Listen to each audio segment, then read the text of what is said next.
of 14, 4 of 9 from 3. 1 assist? I'm sure Frank Vogel has some things on his mind. He's speaking with Mike in the media. Frank, on the TV broadcast, I think they clocked the review at about 8.5 minutes. I just wondered what you were seeing during that time, the explanation from the refs, and kind of just the impact of that whole thing in the final minute.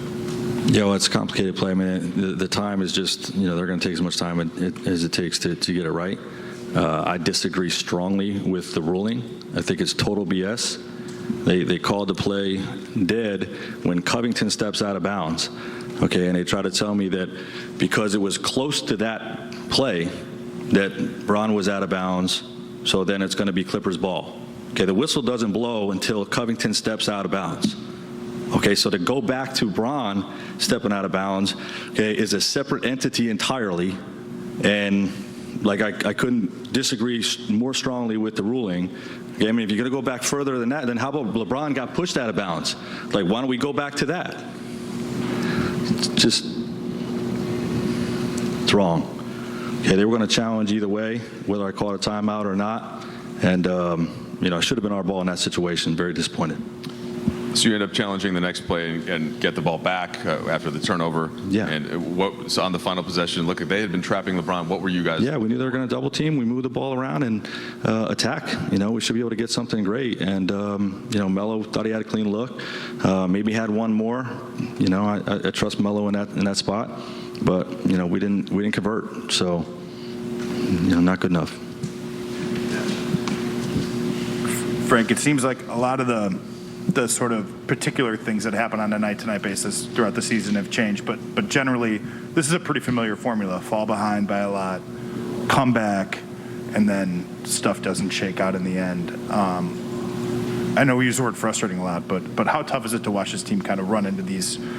Yeah, my mind is only on tonight's game, not on what happened before tonight.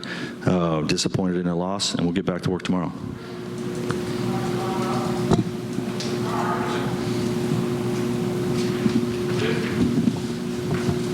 Were you able to have any dialogue to express your point about Covington being the final play? Yeah, I said it's not. They said it's proximate matter. I said it was before that play, and they said no. And look, obviously it's 8 minutes. It's an 8-minute review. They're getting this from Secaucus.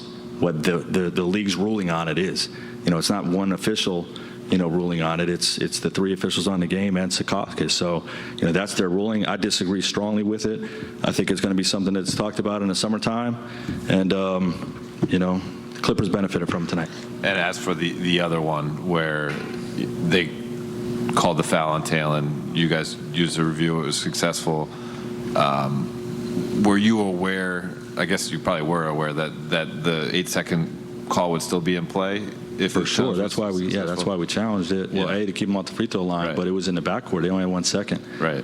So we put somebody back in center field, made them catch it in the backcourt, and forced the turnover. And just the fact that Reggie probably was going to have to get the ball out of his hands to avoid the 8-second, and that could have led to some sort of situation for you. So was that another thing weighing on how you think about this last minute of the game? Yeah, I mean, we got the turnover. That's that's what we're looking for.